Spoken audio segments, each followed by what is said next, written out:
د چارسدي د پړانګو د تاڼې په حدودو کې په شابړه کلي کې یو بل 4 کلنه ماشومه نامعلومه تنانو وجلې ده. د پړانګو د تاڼې پولیسو د نامعلومه تنانو په ضد د قتل مقدمه درج کړې ده.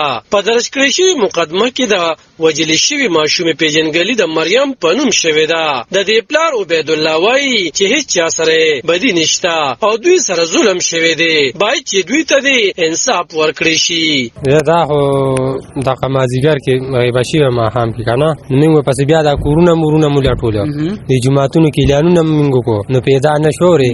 بیا موږ لاړو راپورټ هم وکړو، چې راپورټ هم وکړو ګرځېدو، بیا راکلي را خلک چې نو دوی هم پسې ګرځېدې پټو مټو کې که نه، نو علاج چې نو د خلکو راغه کورې، نو سار بانک سره زه بیا خبر شوم چې یاره زه بیا اسپتال ته لاړم.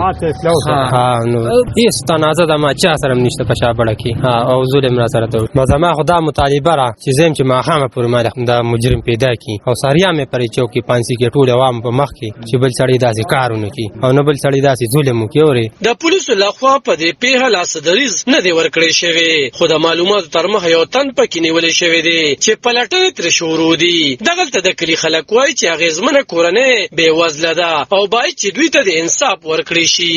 انتهایی ظلم شوی دی او د پولیس نه دا غوښتنه کوو چې انصاف ورته میلو شي. غریبانان دي لکه د منډې تړلې څوک نشته، د شپارسې څوک نشته، پیسه ورسره نشته، هېڅ ورسره نشته. د حکومت او د پولیس نه دا مطالبه کوو چې د انصاف میلو شي. د دې نه وړاندې هم د پړانګو تاڼې په حدودو کې 1.5 کال وړاندې 2.5 کلنه زینب نومې ماشومه د جنسي تېرۍ وروسته وژلې شوې وه چې پولیس پکې یو لیونی تن نیولی دی، خو د نیولې شوي تن کورنۍ وایي چې د هغه ډي رپورټ منفي راغلی دی او پولیس هغه بېګناه تورن کړی دی چې اوس هم په جیل کې دی او باید هغه د خوشي کړی شي. همدغه رنګ مدني فعالان وایي چې د مریم په وجنه کې دی هم پیاوړې پلټنې وشي او اصل مجرم دی ونیول شي. علب خان شیرپو، دلبر نیوز، پړانګې.